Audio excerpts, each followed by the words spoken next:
wararkan Israa'iiliga magaciisa waxa la yiraahdaa Nathaniel Shalamovesk waxa uu la faguraa arrimaha siyaasadda waxa uuna keenay su'aalo aasaasi ah oo ku saabsan in godoomin weyn ay ku socoto madaxweynaha Mareykanka Donald Trump xilligiisa labaad wuxuuna maqaal dheer ku qoray wargeyska Haaretz wuxuuna tilmaamayaa doorka uu ra'iisul wasaaraha Israa'iil Benjamin Netanyahu uu ka ciyaaray sidii uu Mareykanka ugu ruuxi lahaa in tallaabo military Iran laga qaado lafagurkan ayaa waxaa lagu salaynayaa macluumaad lagu tilmaamayo isbedelada waaweyn ee ku yimid qaabkii ay dowladda Mareykanka go'aamada u qaadanaysay waa gartay muxuu marka qoraaga maxamed u cuskanayaa xogtan uu soo gudbiyey wararkan Israa'iiliga oo la yiraahdo Shalamovesk ayaa tilmaamaya 14 bilood ee la soo dhaafay madaxweynaha Mareykanka uu ku soo noqday aqalka cad Trump ayaa waxa uu ku jiray xaalad go'doon ah oo xaqiiqo ah oo ay ku hareeraysan yihiin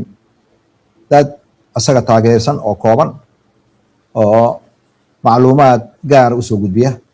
wuxuuna tilmaamayaa in Trump uunan u baahnayn in uu ku guuleysto codka codbixiyayaasha madaxa bannaan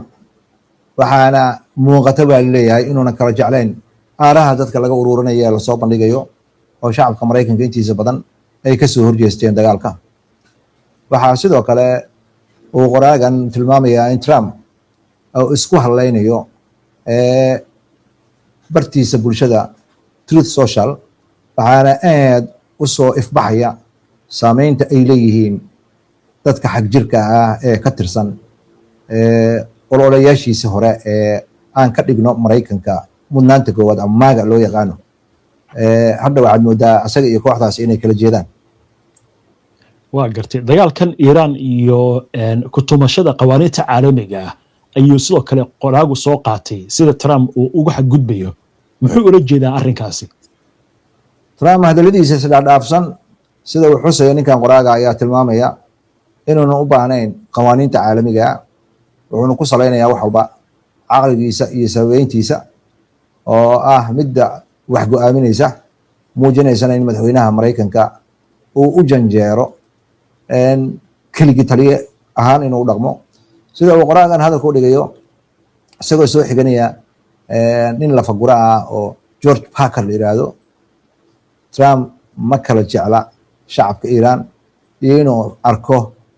Iran waxa uu isu diyaarinayaa in uu taariikhda buwaagteeda galo ninkii Iran burburiyey wax kale uu dan leeyahay lama arko waa gartay aanu imaanna markaa doorka Netanyahu arrintan uu ka ciyaaray qabiilku muxuu ka tilmaamayaa halkaas qoraagan ayaa Netanyahu waxa uu leeyahay waraysi uu dhawaan siiyey warbaahinta Mareykanka qaar ka mid ah ayaa waxa uu sheegay in galka wadanka Iran Mareykanka siyaasaddiisa siday ku dhisnayd inuu kala wareejiyey waxaana cad in uu saameyntaasi asaga lahaa Netanyahu ayaa ku faanaya sanado badanna ku faanayay inuu ka dhaadhicinayo madaxweynayaasha Mareykanka inay dagaal ku qaadaan wadanka Iran hadda waxay u muuqataa doodda inay noqotay in midkii ugu dagaal oogista badnaa inuu noqday Trump haddana uu go'doon yahay ninkan qoraaga ayaa waxa uu ku tilmaamayaa xogayihii hore ee arrimaha dibadda Antony Blinken ayaa ku sheegay Netanyahu in uu isticmaalay xirfado uu hore ugu isticmaalay Obama iyo maamuladii Biden oo uu ku hanjabayay in uu weerar keligiisa qaadi doono Mareykankana dagaal ku soo jiidi doono haddii Mareykanku dagaal kala qaybin qoraaga ayaa waxa uu leeyahay buug la yiraahdo kala qaybiye oo 2022 la soo saaray oo Netanyahu uu ku sheeganayo inuu cadaadis ku saaray Trump markii xilligiisa uu dhamaanayay sanadkii 2020 inuu weerar ku qaaday Iran hase ahaatee waxa ka hor istaagay gudoomiyihii abaanduuliyaasha wadanka Mareykanka Mark Miller oo uu sheegay in ay arrintaasi khatar tahay madaxweynaha Mareykanka waa gartay gudaha Mareykanka arrintan waxay ka dhalisay kala qaybsanaan iyo burbur ku yimid aragtidii maaga ama Amerika mudnaanta leh ee Trump uu ku soo howlgalay halkaas muxuu ka tilmaamayaa qoraagan reer Israa'iil lafagurayaasha ayaa waxay tilmaamayaan in Maraykanka gudihiisa oo ay ka mid yihiin Joe Rogan oo ah ninka ugu saameynta badan markay timaado xagga warbaahinta dadkii hore u taageeri jiray madaxweynaha Maraykanka ee dhaqdhaqaaqa maaga ayaa sheegaya inay aad uga niyad jabsan yihiin taageerayaashii madaxweyne Trump sida uu dhaqmayo. Trump ballamadii uu ka baxay ee ahayd dagaal inaan loo baahnayn, hadda waxaad moodaa in dagaal aan hadafkii looga bixi lahaa aanan muuqan in uu waddanka geliyey.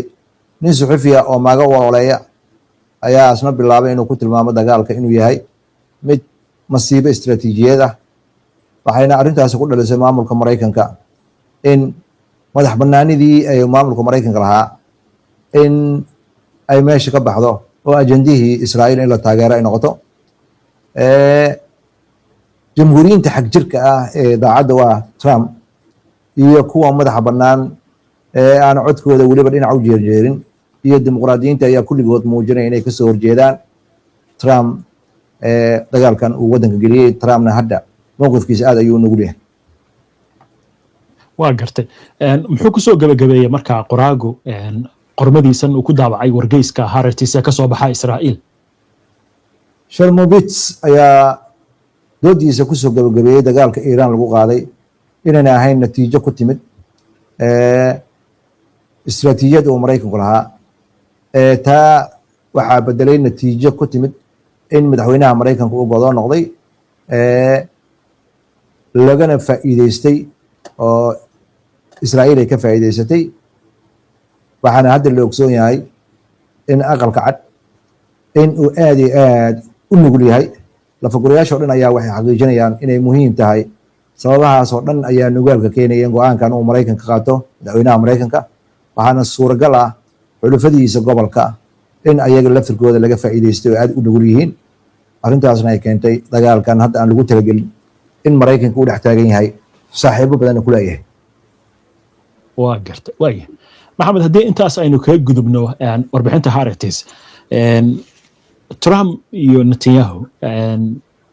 inta badan waxaa la sheegayaa waxyaalo badan inuu u isticmaalayo gaar ahaan dagaalkan, gaar ahaan arrinka la xiriira faylasha kiiska Epstein oo laga hayo madaxweynaha Maraykanka si hadalka loo dhigayo faylal muhiim ah, laakiin faylka Israa'iil gacanta kuma hayso, Maraykanka waxda cadaaladda gacanta ku haysa. warkaasi miyuusan ahayn war ku tiri kuteena marka la leeyahay waxa loo isticmaalay Trump dagaalka in la geliyo faylasha Epstein? su-aashaas waa su-aal aad u soo noqnoqotay. siyaasiyiinta Maraykanka ka taliya iyo hay-adaha waaweyn ee caalamka iyo wadamada reer galbeedka qaar ka mida ayaa waxaaba loo bixiyaba Sebastian class ama dabaqada Sebastian ayaa loo bixiyey. sababta magacaas loogu bixiyey waxa weeye waxa ay ku dhaqmayeen waxyaabo akhlaaqiyaadka, qaanuunka, aadaabta, ganacsiga ka soo horjeeda. Trumpna taariikhdiisa marka dib loo eego nin sumcad fiican maaha, dacwado badan oo ka soo horjeedaa jira, waxyaabaha lagu eedeynayo wax cusub maaha. laakiin hadda waxa soo baxaya ayaa waxay tahay ama talo xumo ha noqoto ama fara laga haayo ha noqoto, Trump hadda dhiiq u dhex taagan yahay oo ah dagaalkan uu lugaha gashtay oo muddo 40 sanadood ku dhowaad ah uu ka shaqaynayey, maleegayey mu'aamarad Iiraan lagu weeraro. Netanyahu in uu ku soo biiray madaxdii hore oo dhan ay diiday ayaa waxa ay muujinaysaa sida khabiirada qaar ay hadalka u dhigeen nin aanan waxba ka fahamsanayn Iiraan iyo dagaalkeeda. taariikhdiisa marka la eegana ana dagaal waxa uu moodaa baa leeyahay dadka qaar inuu film fiirsanayo Hollywood ah. dagaalku waxa uu moodaa uu yiri inta la bilaabo in dhaqso la joojin karo, haddana waxaad moodaa baa leeyahay xaalku inuu aad ugu xun yahay. dadka ku hareereysan oo dhanna iyo wasaaradii dagaalka, wasaaradii gaashaandhigga, wasaaradda dagaalka uga dhigay taliyaashii ugu sarsareeyay oo dhan si cad ayay u sheegeen in ninkan oonan ahayn ninkii munaasib ku ahaa in dowladda Maraykanka ودجال كوه جاميو هذا أنا حالك مقر حونا سدا كسب حيث أمريكان جوديسا أنت أن لجارين بيش نوفمبر doorashada la qaban doono doorashada dhexe waxaa laga yaabaa in mudaharaadyo waaweyn oo looga soo horjeeda madaxweynaha Mareykanka in la qabto sababtoo ah xisbiyadii iyo ururadii u taageerayay ee u ololeynayay dhan ayaa hadda qaati ka taagan hadaladiisa ayaa waxaa lagu sheegay inay yihiin kuwa isdhaafdhaafaya oo uunan ka fiirsanaynin iyo sumcaddii dowladnimada Mareykanka ayuu khatar ku hayaa oo ah hadallo aan xaqiiqo ahayn ayuu jeedinayaa midka ugu daran waxa weeye baaritaan kadib markii la sameeyay ayaa la ogaaday Mareykanka inuu duqeeyay iskuulkii ku yaalay magaalada Tehran oo gabdhaha ardayda ah 160 ka badnaa ay ku dhinteen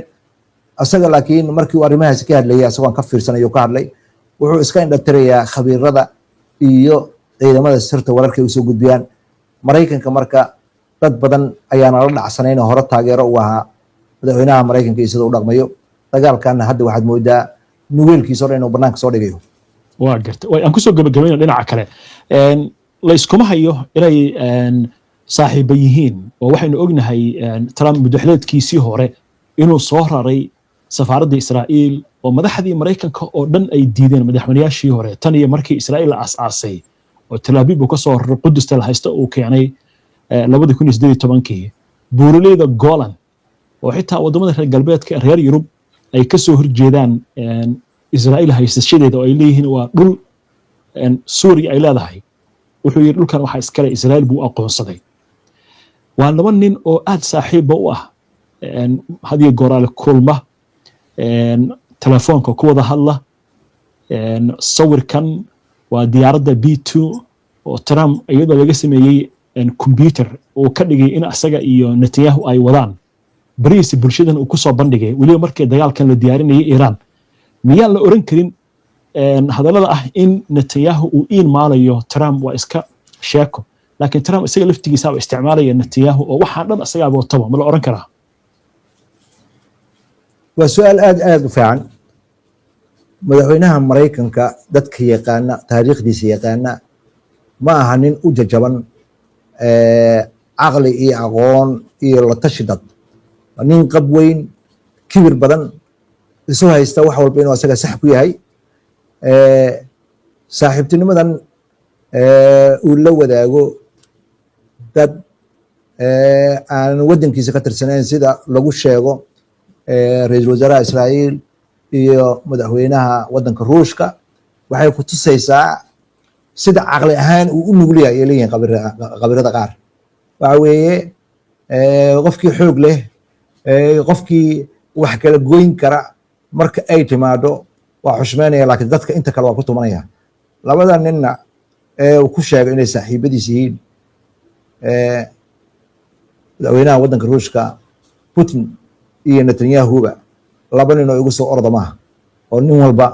midka kale xisaabaad gaar ayuu wataa haddana waxaa muuqata Netanyahu in uu wax badan ka faa'iiday in uu Mareykanka qoort u geliyo dagaal ay ahayd in Israa'iil ay gasho